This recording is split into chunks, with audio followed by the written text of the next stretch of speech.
விஜய் குறித்து தொல் திருமாவளவன் முதல் முறையா என்ன சொல்லியிருக்காரு பாருங்க. 2026 தமிழக சட்டமன்ற தேர்தல்ல இரண்டே கட்சிக்குள்ள தான் போட்டி.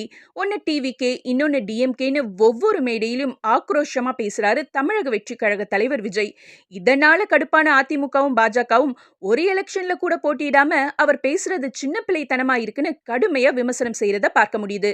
இந்த நிலையில திமுக கூட்டணியில இருக்கிற விடுதலை சிறுத்தைகள் கட்சி தலைவர் முதல் முறையா விஜய் பத்தி பேசியிருக்காரு.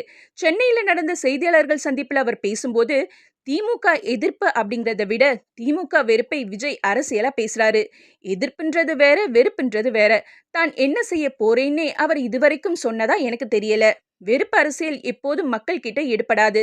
செயல் திட்டங்கள், எதிர்கால களப்பணிகள் பற்றி விஜய் இனிமே பேசுவார்னு மக்கள் எதிர்பார்க்கறாங்க. அதெல்லாம் விட இலங்கை தமிழர் பிரச்சனை உச்சத்துல இருக்கும்போது அதை பத்தி விஜய் பேசினதா தெரியல. ஆனா இன்னைக்கு இலங்கை தமிழர்கள் மேல பரிதாபம் காட்டுற முயற்சி வெறும் அரசியலுக்காகன்னு பார்க்க வேண்டியதா இருக்குன்னு புட்டு புட்டு வச்சுட்டாரு தொல் திருமாவளவன். இத பத்தி உங்க கருத்து என்னன்னு கமெண்ட் செக்ஷன்ல சொல்லுங்க மக்களே.